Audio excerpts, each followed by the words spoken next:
This is Julio's Corner, my corner of the internet, where I talk about whatever is on my mind. It's usually media that I've watched, read, or listened to. In this episode, we're going to talk about why I haven't been around, my hiatus, and the final rounds of the World Cup. This episode is being recorded on Sunday, July 12, 2026. And welcome back to the show. I am, as always, Julio from New York. It's been a while since the last episode, June 27th to be exact, so a few weeks have gone by. Week 3, as I was calling it, or round 3 of the group matches, took sort of a speed run. Like the first 2 matches were like, every 7 days they were playing, but then for some reason the third game they just simulcasted a lot of matches, and it was hard to keep up with. And of course, I got sick. So I caught a head cold or a cold, some version of a cold that obviously destroyed my throat. You probably hear it in my voice right now. It's still kind of nasal sounding, more so than normal, of course. My vocal cords are still strained. And so this will probably be a short episode because I just don't want to stress myself too much. Obviously, I'm not using my voice too much in general because of the illness. So yeah, I was too sick to record these past few weeks, and the World Cup has just been speeding by, and I just gave up. And so this will probably be the final mention of the World Cup. Maybe I'll finish it off in the next episode because we are in the semifinals as of today. Today, the final matches of the quarterfinals happened, so we will discuss that as well as a quick mention of round of 32 and round of 16 as well. I don't have all the minutia with me, so I'm not really going to go into too much detail. I'll just skim it over. Like I said, this is going to be a shorter episode than the previous 2. But anyways, I'm feeling better, obviously, as you can hear on my voice. But yeah, I still have a lot of healing to do. So, number 1, I was completely off about South Korea. I thought they were the second best team in Group A. Do I even remember what Group A was? I know Mexico was in that group. Let me open up my notes if I still have it. Oh, I do. Yeah, surprisingly, South Africa, I believe, was the one that survived. Yep, it was South Africa against Canada in the round of 32. South Korea just completely tanked. They lost to Mexico, and then they lost to South Africa. South Korea cannot lose to themselves. But anyways, so yeah, I was disappointed about what happened with them. They completely. I was way off on them, I should say. Turns out there was a lot of corruption involved with how the coach got hired for the team, and just the whole program for the South Korean national team reeks of a lot of corruption and disappointment from the citizens of South Korea. And I think after they quickly departed. The coach resigned. The president of KFA, I believe, is the name of the organization that's the Korean Football Association. I believe is what it stands for. He resigned because he's the one who said that he was going through this rigorous vetting program to hire a coach. And the Korean players who play in a lot of European teams and are very well respected players in like the Premier League, and I think some are in La Liga, they wanted a European coach because they know the European program from obviously the professional leagues that they're in. Long story short, they pretended that they were doing it, but really the president of the organization just had personal visits with the Korean coach that they ended up hiring because Korea, we're internationalism, and this guy was at one point a renowned Korean player himself, But he already coached the South Korean team in a previous cup, and he failed. He flopped. But regardless, this Korean president who said, "Yeah, I'm going through the motions to really find the best situation, whatever the case may be." Favoritism took its cut of this situation, and they hired that coach again. And once again, you see the results. Anyways, moving off from that, I was sad to see Mexico and Colombia go.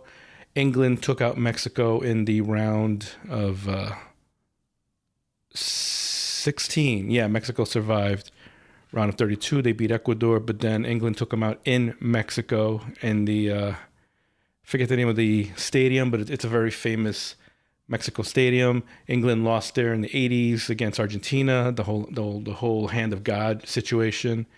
Lore is from that last game that England played in there at that stadium. And of course, Switzerland took out Colombia in the round of 16 as well, which was sad to see. I actually did not watch the game because it was already spoiled for me. It ended up, my mom actually spoiled it for me as I was getting out of the shower. She said, "Oh yeah, they lost in penalties." So I'm like, "Oh well, great. Well, thanks for saving me the time of suffering through 3 hours of that." So they were scored. The game was scoreless because the Swiss are not good offensively. But they're great at defense. And Colombia, as I mentioned, haven't really been playing. The final third of their offensive game, it wasn't complete. They just struggled to get goals. If they did, it was like some sort of ad lib thing, and the Swiss didn't allow it to happen. So when penalties came, that was it. The Swiss survived. They're a very good team in penalty situation. I believe their winning percentage is like 67% or something like that. So they have a high penalty round winning percentage. So that result was expected once they got to penalties. And yeah, so it was sad to see that happen to Colombia. But, they just did not play with the same aggressiveness that they played the whole tournament. And this is something I've been mentioning. When they play teams that they're in awe of, for whatever reason, they just become like the inferiority complex kicks in, and they just play timid. And that's exactly what happened. They didn't have that issue with who did they play again? Not Ghana, but they played earlier on. I don't even remember what their matches were. But what the point is, they're no longer a threat. Oh, Brazil, I think it was. Yeah, I think they beat Brazil. Oh no, it was Portugal. They tied against Portugal. So for whatever reason, Portugal didn't intimidate them, and they managed to draw with them. But with Switzerland, they did feel timid against them for some reason. So regardless, they're out. Belgium shocked me because they were playing awful all this time, but they managed to get through against Senegal, and then they came up against the U.S. And the U.S. has been a big disappointment. They managed to do well against Bosnia, and then the whole red card situation came about. And granted, the red card wasn't wasn't the right call against Balogun. However, it was done, and I still think they had a good enough team to win against Belgium. However, Trump had to get his grubby hands on involved in this, and he has a history of. I mean, he has, especially this year alone. Everything he touches fails. He went to the game 3 of the Knicks. That's the one game that they lost in the finals. He had to get his grubby hands on the reflection pool. Now it is a swampland covered in algae.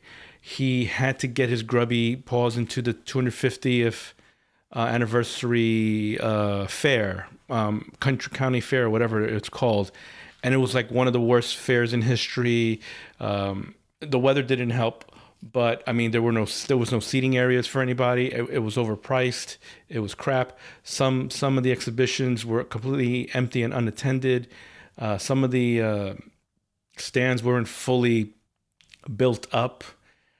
There was Confederate flags in some of them, which is ridiculous because the Confederate flag is a flag of betraying the American country because they were trying to secede the Union. So, like, why are you promoting traitors in a fair that's supposed to celebrate America? And yet you call Democrats traitors, or progressives, you call them traitors for trying to improve the situation.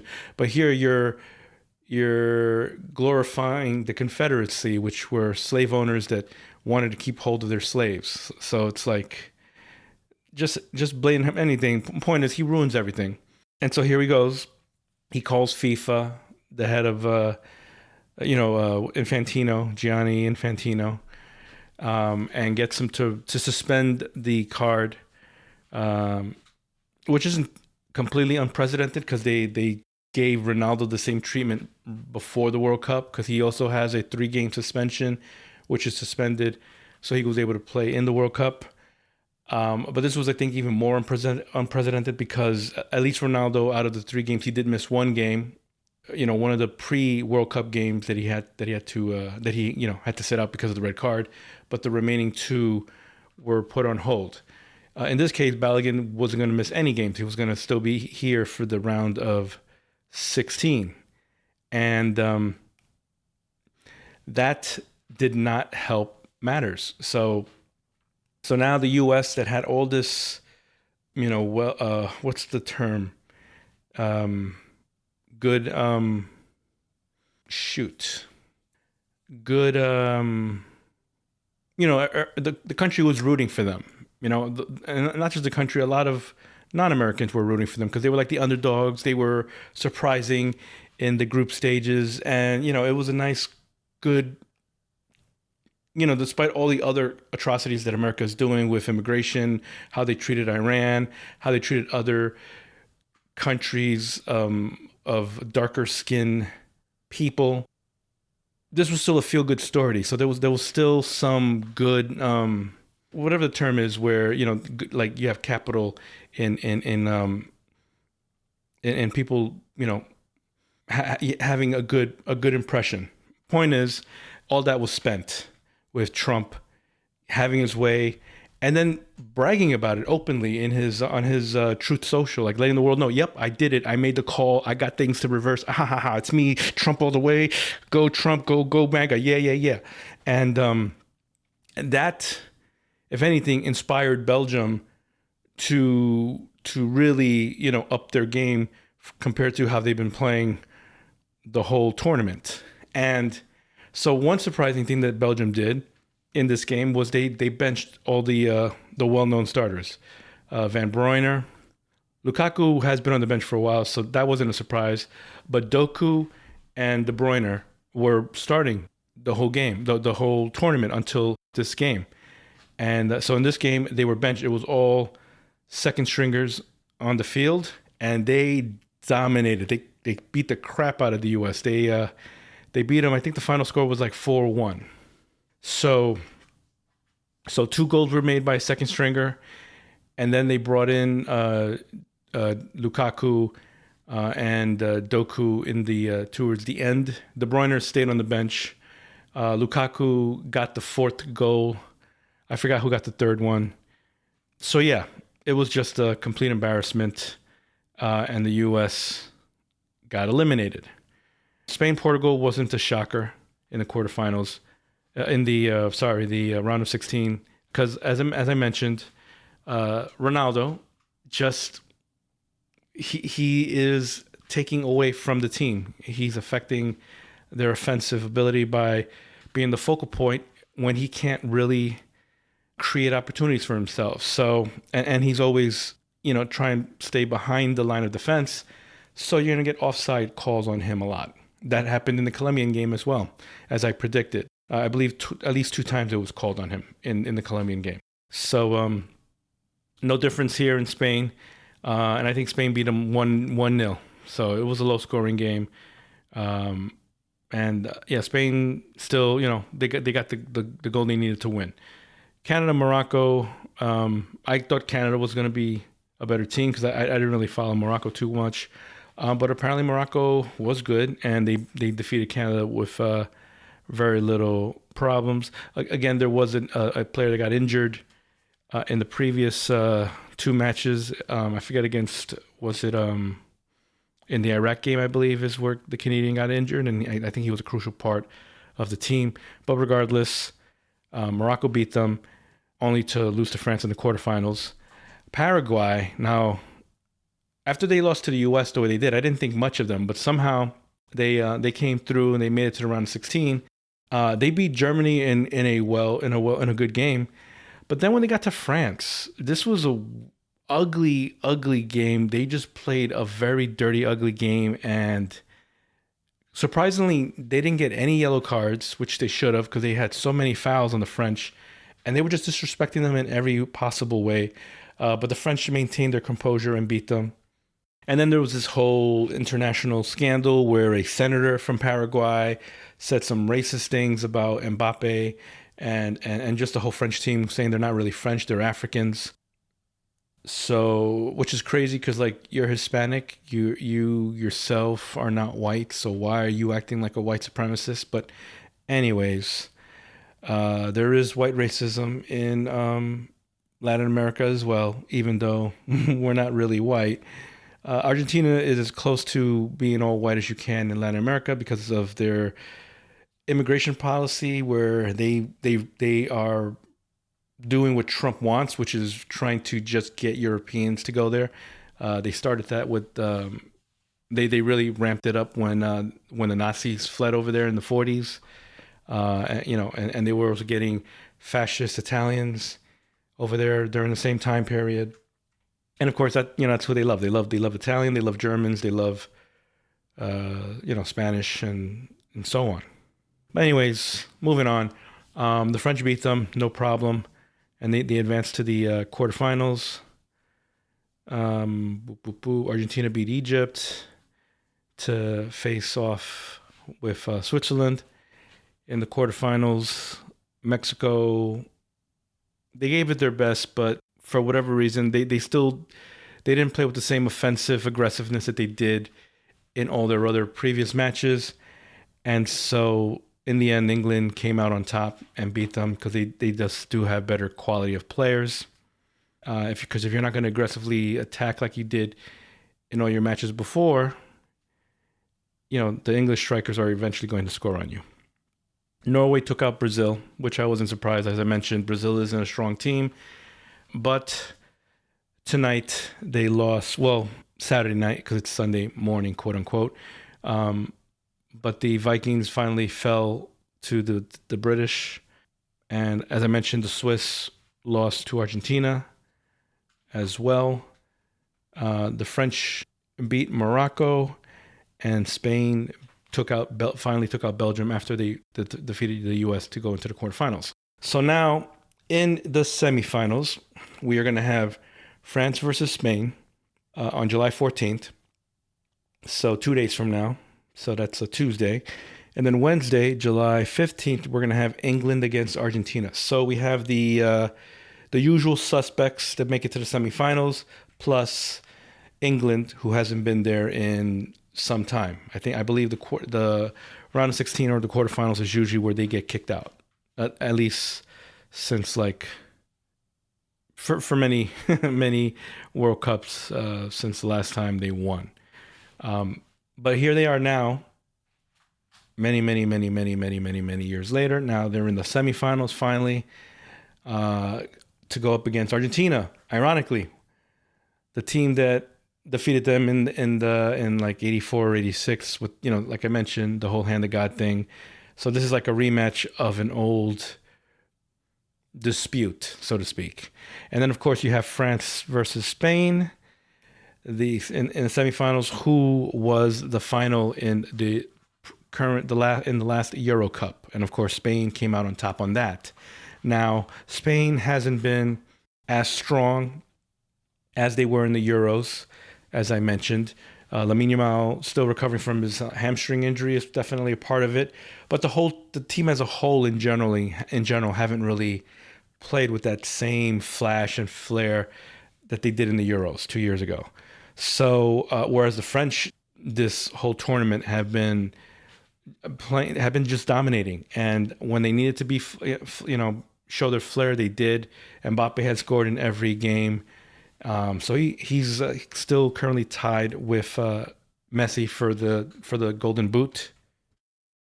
Holland was up there with them, but he just got taken out by England, so he's no longer going to be a factor. So now you have in the semifinals, you have Mbappe, Messi, Kane, and I think what's his face, Jude Bellingham. I think Dembele from France is also kind of in there, but not quite. He's like 3 goals away. He's like at 5. So the top two right now are Messi and Mbappe with 8 apiece. I think I'm not exactly sure what this guy currently has. I think he has maybe 6 or 7. Jude, and Kane's around that same number. So anyway, yeah, that's what we have. We have the rematch from the Euros with France versus Spain, and we have an old feud with England and Argentina. And it's looking like it's possible we're going to have France versus Argentina again, which would be another rematch from the previous World Cup, which Messi won. And if it becomes France versus Argentina, Mbappe and the rest of the French team are really going to be fired up to finally take that. I mean, they're really fired up to take out Spain in the semifinal because, again, like I mentioned, they lost to Spain in the Euros. And apparently there's been a couple of other matches in Europe between France and Spain. And so far, Spain has been the winner in the majority of them. I forget the number, but I believe like 80% or 60 to like, I'll say 60 to 80% of the matches have been won by Spain. So like, let's say they won like 6 or 8 versus 2 by France. And Lamine Yamal, since he's been on the Spanish team, has been on the winning side against Mbappe. So yeah, there's a lot of pride at stake on the French side in this match, and a lot to prove, of course, because he's trying to be the new king of football. He's supposed to be the one that takes over after the age of Messi and Ronaldo. Obviously, Ronaldo had once again another flop. I'll just call it a flop. There's really no other word for it. He fizzled. He only scored in the Uzbekistan. Well, no, there was that other game. I think he made a penalty too. So he scored three goals. Yes, he scored 3 goals in the whole World Cup. But it was because of one was Uzbekistan, which I mean, who else did I said scored on them? So it wasn't really a brag. And then of course he did a penalty, which I mean he's good at penalties. So that wasn't a surprise either, him making a penalty, because it's just him, the goalie. There's no one in front of him trying to stop him from kicking in a standing position, so to speak. So yeah, he's gonna get those. He's good at penalties. But anyways, that aside, he hasn't done much in this World Cup. So he's gone. He's out. His era of greatness is in the past. Messi, surprisingly, still in the present. I mean, he's, like I said, he's tied with Mbappe for the Golden Boot currently, right now. And of course, historically, right now, cumulatively, he has the most goals in the history of the World Cup. And because they are currently tied, Mbappe is below him for the cumulative amount of goals by 2. So Mbappe overtakes him and has like 3 more goals than him, he will then take that record from him. So it's kind of crazy. But he could, like I said, he could easily overtake him or tie him for the cumulative record, as well as get the Golden Boot. And especially because in this last game against Switzerland, he didn't score. He got an assist, so he's still He did contribute offensively in that sense by getting an assist, but he didn't score a goal himself. So he's still at 8, along with Mbappe, who tied him by when France beat Morocco. So that's where we're at. So, oh yeah, one other thing I wanted to mention that I forgot was about Cape Verde. Like, they were the Cinderella story of the World Cup. They were the surprise of all surprises. This country of 500,000 people, a country who's never ever made the World Cup, a country with a 40-plus-year-old goalkeeper, has won the hearts of millions. They have not lost. They did not lose a game until they came across Argentina in the round of 32. And then Argentina, I think, had to beat them in extra time. They were just amazing. Like, they didn't win a game either. They didn't lose a game, and they did not win a game. They had draws straight throughout the tournament, and that was enough to get them into the round of 32. But the teams that they got draws on were, it was against, where are you, Cape Verde?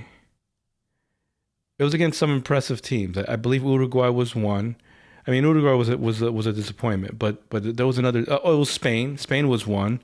What group were you in, Spain? Come on, Spain, show me the way. There we are, Group H.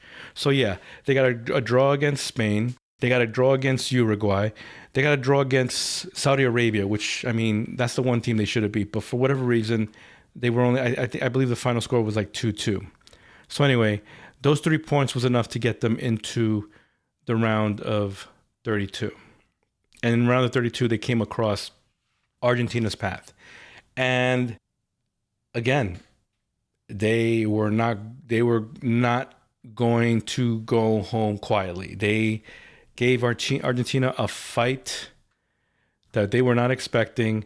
They made people doubt Argentina. But in the end, Argentina finally did beat them. And then Argentina moved on to the round of 16 against Egypt, and then Egypt almost took them out. They were up 2-0 for most of the game, and then within the final 17 to 15 minutes of the game, Argentina came back and won the game 3-2. And then, of course, this last game tonight, or we should say Saturday night, against the Swiss, they went into extra time, but in the end, Argentina won that match. 3-1, I believe, was the final score. So, Argentina has been playing a lot of minutes. These games have all gone to extra time. Thankfully for themselves, they didn't go into penalties. They in the end won their matches, but they didn't win them outright. They won them in extra time. Well, the Egypt one didn't go into extra time exactly. It went to the 90-minute and then the extra 7 minutes after that. So they did win that game in a within the normal time frame. But this last game against the Swiss definitely went into extra time. It took them the 2 extra 15-minute extra time rounds to finally get the final score to beat them. So we'll see how they do with England. Now, the thing with England is England had a long game against Mexico in extreme heat. They also went into extra time against Norway in extreme heat. So now they are just as tired as Argentina, if anything, maybe more so.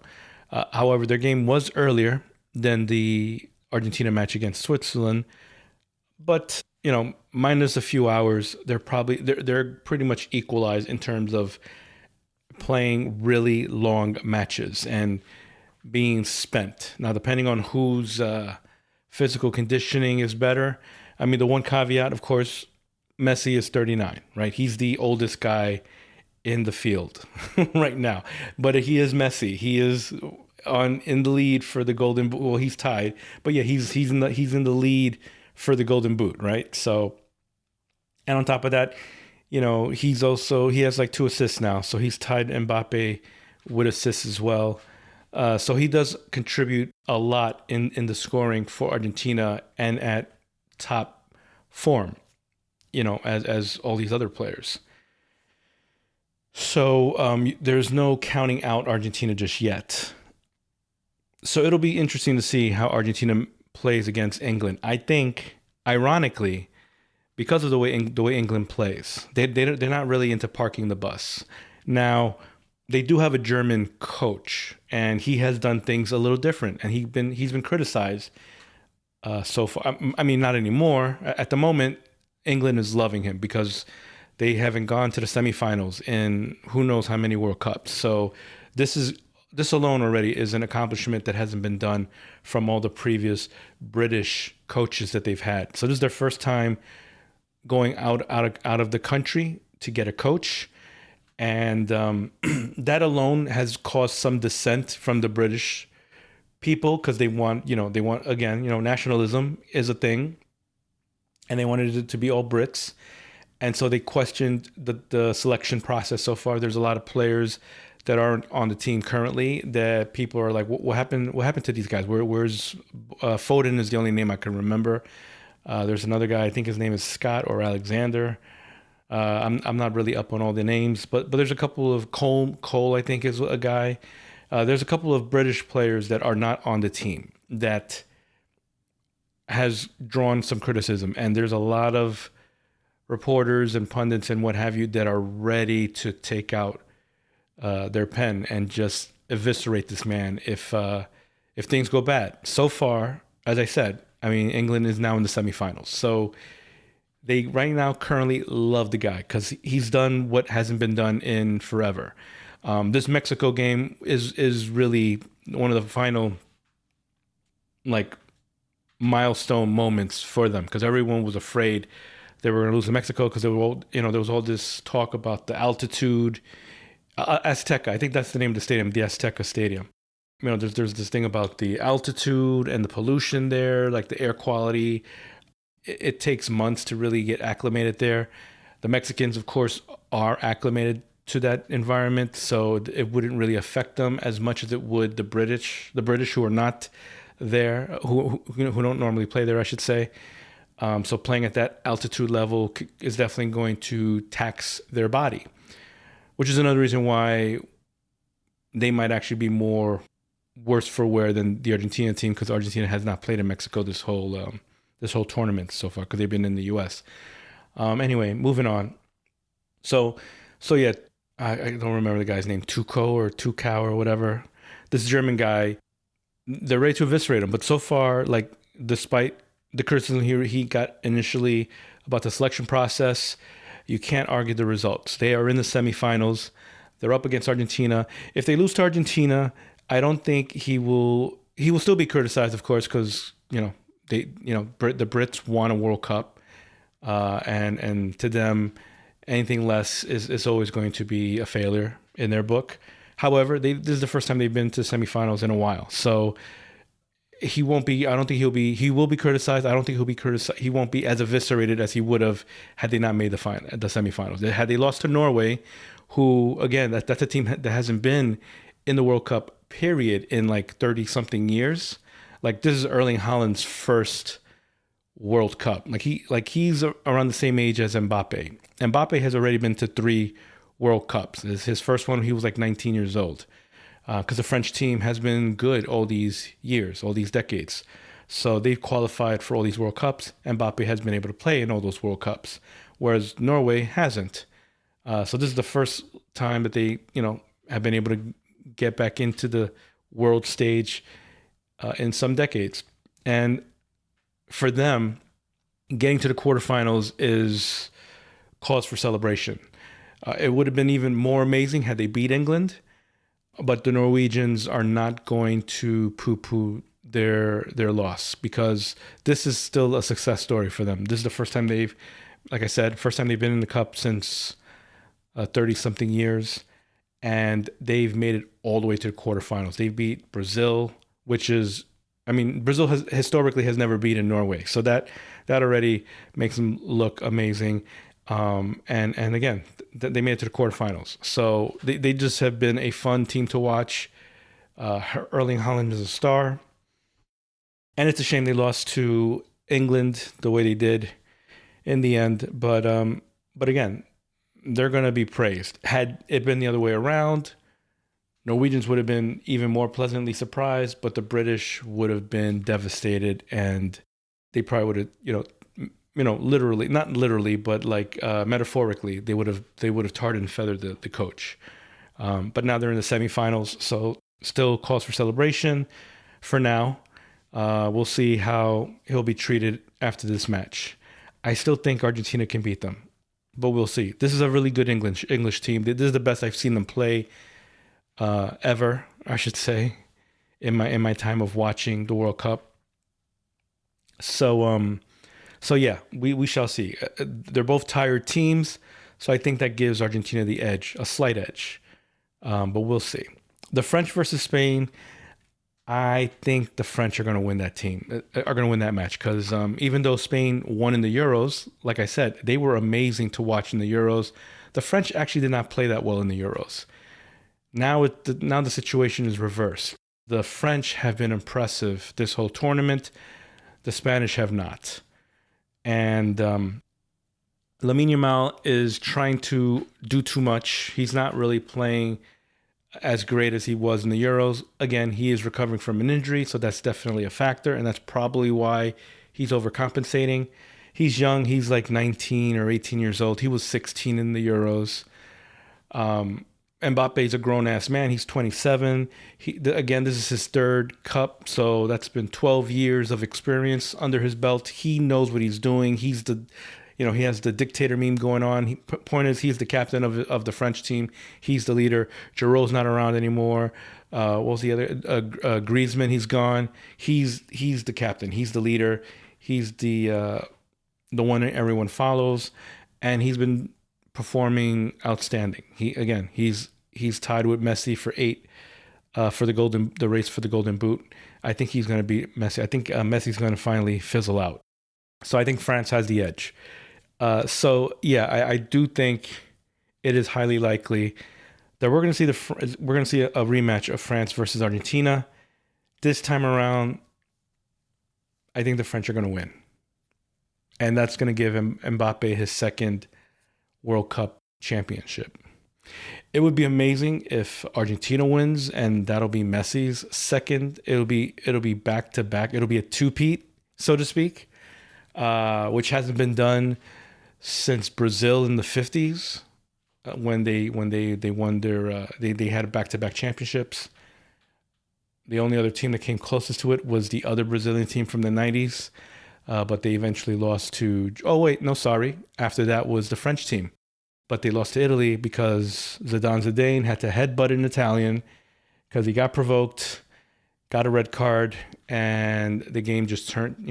The momentum changed towards Italy, and they beat them. So that could have been another back-to-back championship. So we have a chance for to witness a back-to-back champion in this World Cup, but we shall see.